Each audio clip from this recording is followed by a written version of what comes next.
Bonjour à tous. Je pense que maintenant on est en live. On va attendre quelques secondes maintenant ici pour que toutes les personnes qui voulaient participer puissent ouvrir le lien et nous suivre. Peut-être pour commencer, on va, juste pour ceux qui sont déjà présents, sachez que ce sera notre dernier live de l'année. On s'est dit qu'après, c'était les fêtes, les congés, etc. Donc, c'était mieux d'attendre l'année 2024, où justement, on a déjà quelques idées de live. Je vais laisser Camille en parler. Oui, on a déjà quelques idées. Bon, tout n'est pas encore finalisé, mais le but, c'est qu'on revienne l'année prochaine déjà avec des nouveaux sujets. Et donc, tout tournera plutôt autour de asset management, donc tout ce qui est gestion de vos matériaux plutôt, tout ce qui est gestion de stock, de gestion de vos licences, etc. Donc, on va vous faire plusieurs webinaires autour de ça, avec des témoignages clients aussi, qui viendront aussi présenter eux comment ils font pour gérer ça dans Topdesk. On s'est dit que c'était une bonne transition après s'être focalisé sur le portail cette année. Voilà. Mais je pense que je vais tout doucement pouvoir partager mon écran. Je vois qu'il y a de plus en plus de personnes qui sont présentes. Alors, je vais vous partager du coup mon écran. Juste. Voilà. Alors, normalement, vous voyez donc maintenant notre PowerPoint. Je vais laisser d'abord Sarah vous introduire du coup le sujet d'aujourd'hui. Alors, donc après s'être focalisé sur différents webinaires sur comment créer son portail, on s'est dit que c'était sympa de vous faire quelque chose autour de la communication. Donc, comment communiquer de manière efficace, que ce soit avec vos employés en interne, avec vos clients ou avec vos citoyens si vous travaillez dans une commune. Avant toute chose, on va se présenter. Oui, quand même. Donc, moi, c'est Camille. Donc, pour ceux qui n'ont pas encore suivi de live ou encore d'événements qu'on fait, donc moi, je suis en charge de gérer le bureau de Charleroi ici, et je suis aussi commerciale, donc externe. Donc, je vais aussi présenter notre produit chez les clients et essayer de voir s'il y a un match entre leurs besoins et Topdesk. Et moi, je suis Sarah, consultante chez Topdesk depuis 4 ans. Donc, c'est moi qui aide les clients à implémenter le logiciel. Et depuis peu, Customer Success Manager pour gérer justement la relation client après qu'ils aient utilisé et implémenté l'outil chez eux. Alors bon, forcément, vous connaissez les moyens traditionnels de communication tels que les emails, le téléphone ou encore les courriers qui se font encore. Donc généralement, comment on communique, c'est via ces différents canaux-là. Ici, nous, on va vous montrer comment communiquer, donc comment communiquer avec vos employés, avec vos clients et avec vos citoyens, et tout ça au sein d'une même plateforme. Oui, et en évitant les moyens traditionnels. Voilà. Donc, avant de démarrer, je vais quand même vous montrer un peu, vous mettre en situation tout d'abord. Donc, vous devez tous connaître ça, même si vous êtes employé, client ou citoyen. Vous avez déjà tous eu des soucis dans votre quotidien ou des questions. Par exemple, un employé peut vite le matin, « Oh, j'ai oublié mon mot de passe. Oh, j'ai une question par rapport à mon salaire ou par rapport à un budget formation. » Un client qui se connecte. Ah, j'ai reçu la mauvaise facture, il voudrait peut-être savoir plus sur sa facture le détail, ou un citoyen voilà, qui veut faire une demande de nouveau passeport, ou il a un changement de statut civil. Et donc, toutes ces questions, dans la plupart des sociétés, il y a une enquête qui a été faite qui a montré que pour l'instant, la plupart des sociétés, communes, villes, toutes ces personnes-là, elles vous contactent à 35% par téléphone, à 45% par mail et à 10% dans le couloir. Machine à café, on connaît tout ça, on croise Jean-Paul dans le couloir, on dit hey, en fait, comment ça va? Moi, j'ai un problème avec mon PC, j'ai une question par rapport à ça. Voilà, les 10% qui restent, évidemment, couvrent d'autres moyens de communication aujourd'hui qui existent aussi. Mais il y a des conséquences de ces moyens de communication. Donc, nous, on remarque beaucoup de chez nos clients, mais aussi l'enquête a prouvé que ça a des conséquences, évidemment, pour vos employés, vos clients et citoyens. Tout d'abord, souvent, c'est que parfois, ils ne savent pas exactement à qui s'adresser pour leurs questions. Donc, eux, ils vont faire sur base de ce qu'ils connaissent. Ils se disent, je vais contacter telle personne, mais ce n'est pas toujours le cas. Ils ne savent pas non plus où en est leur demande. Donc, une fois qu'ils vous ont appelé ou qu'ils vous ont envoyé un mail, voilà, la demande est partie. Vous, en tant que client, en tant que citoyen, vous ne savez pas non plus nécessairement où en est le traitement. Et les délais d'attente, parfois, sont très longs. Comme vous ne savez pas où ça en est, on ne vous dit pas non plus, dans 2 jours, vous pouvez avoir une réponse. Ce qui engendre clairement chez toutes ces personnes de la frustration et de l'insatisfaction. Parce que ne pas savoir, voilà, souvent, on connaît ça, c'est qu'on veut à un moment donné savoir comment où ça en est. Et si ma question va être répondue. Ça a quand même aussi, bien sûr, des conséquences sur vos services. Ça engendre tout d'abord une communication qui est complètement inefficace, parce que souvent, ce qui se passe, c'est que vous recevez un appel ou un mail, mais vous n'avez pas toutes les informations nécessaires pour traiter la demande. Et donc, qu'est-ce qui se passe? Vous reprenez votre téléphone, vous rappelez la personne, vous renvoyez un mail, vous allez à son bureau, et donc ça fait perdre du temps. C'est inefficace. On voit aussi que la collaboration, parfois, entre les départements est difficile, due à cause du fait qu'on fonctionne par mail ou téléphone, mais aussi la communication. Voilà, imaginez un nouvel employé qui commence, il y a toute une série de choses qui doivent être faites. Oui, mais si on commence à gérer ça par mail, téléphone, il lui faut un badge, il lui faut peut-être une voiture, il lui faut un PC. C'est tous différents départements qui doivent intervenir, mais par mail, téléphone, c'est beaucoup plus difficile à collaborer. C'est aussi difficile de prioriser. J'imagine aussi dans vos services les demandes entrantes. C'est ce qu'on voit beaucoup de chez nos clients. Quand on fonctionne par mail et téléphone, on n'a pas de système en disant ça c'est plus urgent, ça c'est moins urgent. Enfin, on peut encore chipoter peut-être un peu avec le point d'exclamation rouge dans Outlook, mais ça reste très archaïque. C'est très compliqué à faire ça. Comme je le disais, vous manquez aussi d'informations essentielles, ce qui fait que vous devez recommencer à nouveau parfois à retraiter la demande en demandant plus d'infos, etc. Ce qui engendre également une charge aussi élevée de travail et peut-être de stress aussi en interne. Alors, comment remédier à cela? Nous, aujourd'hui, on va vous montrer comment, justement, grâce à un logiciel ITSM comme Topdesk, par exemple, vous allez pouvoir, en fait, centraliser toutes les demandes donc, de vos clients, de vos employés ou de vos citoyens et d'aider, justement, cette collaboration en interne, donc vous et vos départements, mais aussi la collaboration avec eux. Oui. Donc, on va commencer par le premier point, la première solution qui peut peut-être vous aider, c'est le portail employé. Donc, je vais vous partager ici vraiment un portail employé que nous avons mis en place. Donc, nous, chez Topdesk, il faut savoir qu'on vend un produit, mais on l'utilise en interne, ce produit. Et donc, ça, c'est vraiment, ici, c'est un environnement de démonstration, mais on l'a copié plus ou moins à l'identique à ce que nous, on a à notre réalité, en tout cas, en interne chez Topdesk. Donc, le but vraiment ici du portail employé, c'est qu'au lieu que l'employé passe par mail, par téléphone pour vous contacter, c'est qu'il se connecte à ce portail. Et sur ce portail, il a toutes les informations qui sont là pour l'aider. Donc, ça peut être des questions aussi bien IT que par rapport au bâtiment, que par rapport aux ressources humaines, ses contrats, son salaire, etc. Donc, le but, c'est que ici, vous allez voir, il y a différentes vignettes qui sont accessibles, que vous pouvez personnaliser évidemment par entreprise. Par exemple, si je clique sur mon espace de travail, par exemple, je vais pouvoir retrouver ici toutes mes informations par rapport à mon travail à domicile. Si je veux savoir combien de jours de télétravail, par exemple, j'ai par semaine, donc je peux retrouver l'information. Si j'ai un problème avec mon téléphone ou quel modèle j'ai le droit d'avoir. Ou par exemple, si j'ai un problème avec une application ou si je veux une nouvelle licence, une nouvelle application. Donc, je vais cliquer ici, comme ça, je vais vous montrer. Imaginez, j'ai un problème aujourd'hui avec Office 365. L'employé peut retrouver le service correspondant, cliquer, retrouver une petite information par rapport à ça. Vous voyez aussi qu'il y a une base de connaissances, Sarah vous en parlera plus longuement juste après, mais qui est liée à ce service. Donc là, il peut retrouver c'est un peu une bibliothèque, un peu tout ce qui est important à savoir sans qu'il vous contacte. Il peut retrouver déjà une petite bibliothèque par rapport à ce service. Et puis, évidemment, il peut vous signaler un problème. Donc, s'il a vraiment une question, un problème, il peut simplement cliquer ici et il va tomber donc sur un formulaire à compléter. Ce formulaire-là est complètement adaptable pour chaque situation. C'est ça qui est super. Ça vous permet d'avoir toutes les informations nécessaires pour vous résoudre le traitement et éviter plusieurs coups de fil, plusieurs mails. Donc ici, c'est un exemple de formulaire que la personne peut compléter. Évidemment, quand vous l'envoyez, ça l'envoie directement au bon département. Donc c'est ça qui est l'idéal, c'est que ça dispatche directement, dans ce cas-ci, certainement au service IT et peut-être à la personne spécialisée dans la gestion des licences, par exemple. Je vais revenir sur l'écran général pour vous montrer un autre exemple. Vous voyez qu'il y a aussi, par exemple, mes données personnelles. Si je clique ici, vous allez retrouver toutes les informations, mon salaire, mon contrat, mes jours de repos, donc plus visé ressources humaines dans ce cas-ci. Et vous voyez, par exemple, moi, j'ai une question par rapport à mon salaire. Je ne l'ai pas encore reçu. Imaginez, je dois être payé fin de mois. Je ne sais pas comment ça se fait. Je l'ai toujours pas reçu. Et que vous voulez poser la question.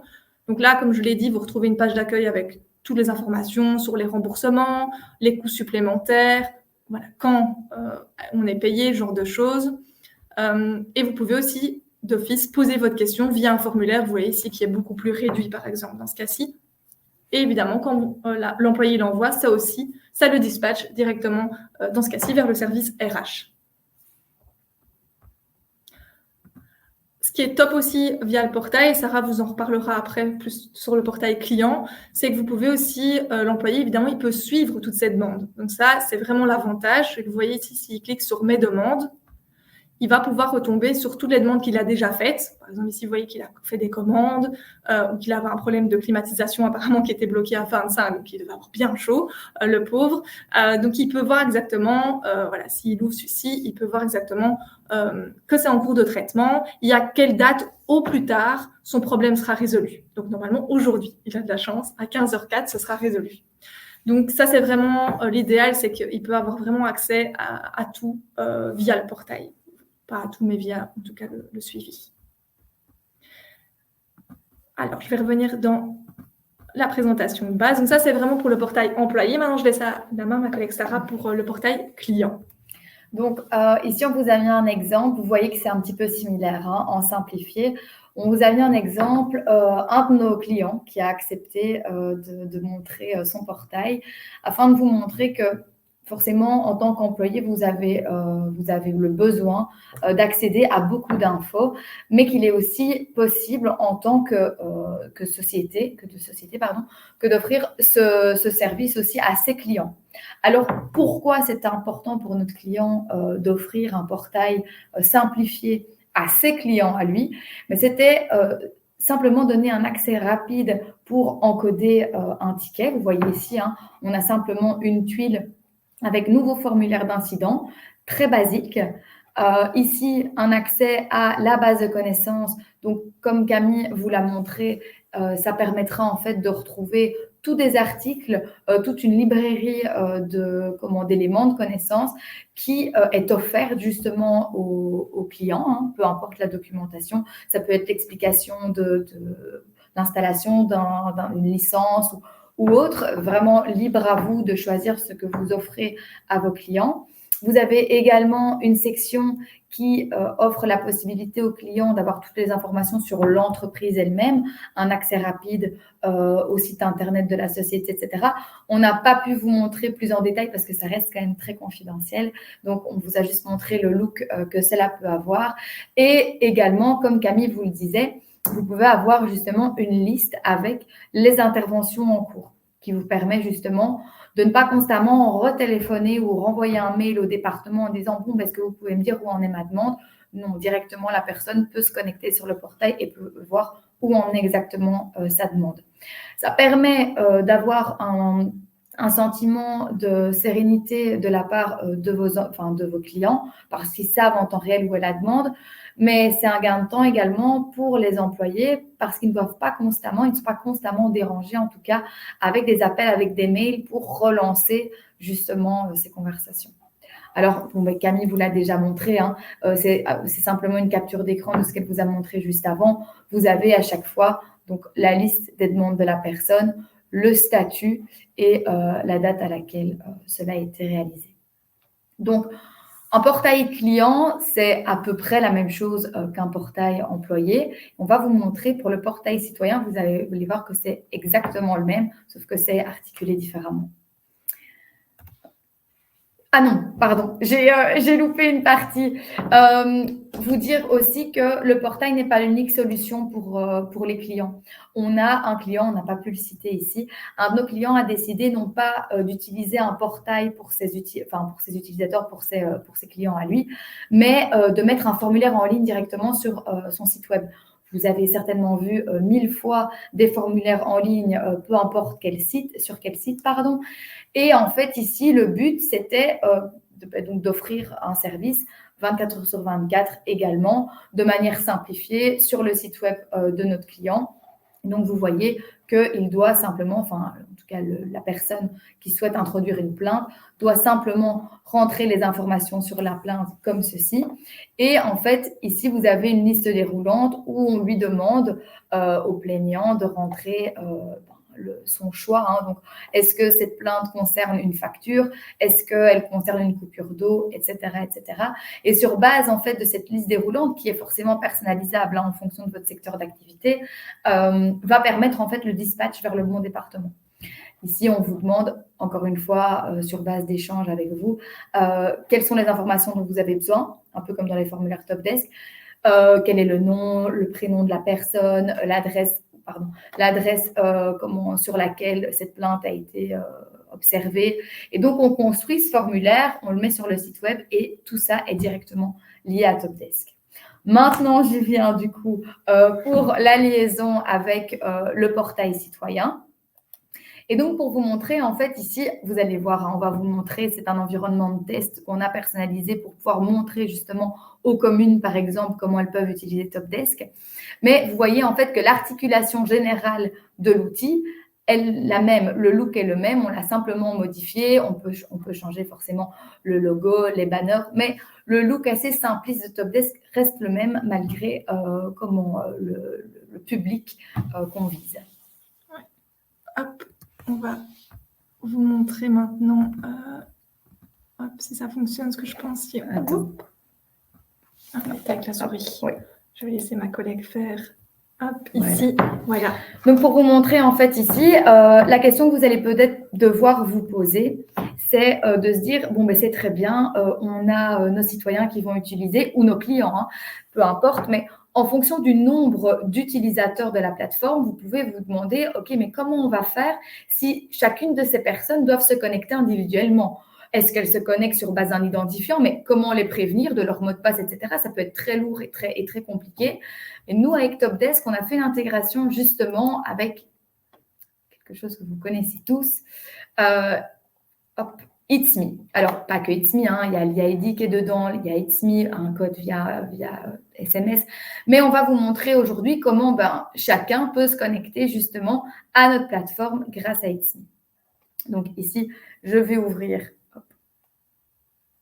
le mien. Hop, il faudrait que tu mettes mon numéro de téléphone, super. Hop, voilà, hop. Ça, on n'a pas vu. Au cas où, vous avez mon numéro maintenant. Et donc, grâce à ça, en fait, je confirme simplement, via It's Me, mon authentification, pardon. Et donc, je me connecte automatiquement à la plateforme Topdesk. Alors, comment s'articuler? Simplement, vous voyez, c'est la même chose, je ne vais pas me répéter. Camille vous a montré en tant qu'employé comment on pouvait accéder à l'un ou l'autre formulaire. Pour vous donner en fait des exemples simplement, vous avez ici la possibilité, vous donnez la possibilité à vos citoyens peut-être de changer d'état civil via un formulaire. Regardez ici, on est en demande de mariage. Nos formulaires ne sont pas traduits. On partage justement un environnement avec nos collègues néerlandophones. Donc, tout n'est pas traduit. C'est pour vous montrer en fait que, par exemple, vous devez changer d'état civil ou vous devez faire une demande pour un nouveau passeport, une nouvelle carte d'identité ou simplement renseigner une naissance, une adoption. Tout est possible en fait également via Topdesk. Ici, je vais vous montrer d'autres exemples. Vous devez, par exemple, renseigner un déménagement. Ça facilite l'introduction des demandes plutôt que de devoir se connecter en ligne. J'ai eu le cas hier. J'avais une recherche, je dois aller justement renouveler mon passeport. C'est trop compliqué. On y va, en fait, on est constamment redirigé de département en département en nous disant tout compte fait, vous pouvez aller sur place de 8h30 à midi, 3 jours sur la semaine. C'est tellement compliqué, pourquoi ne pas avoir simplement un formulaire, encoder la demande et que la demande soit traitée de leur côté.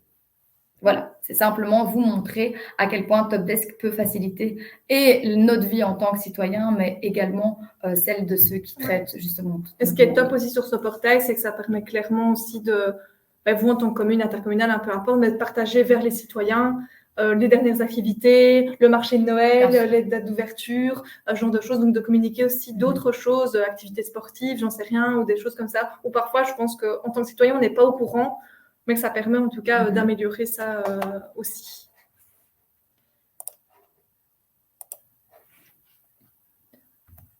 Donc voilà, on va un peu conclure tout ce qu'on vient de dire là, parce qu'on vous a montré différentes solutions possibles, différents portails.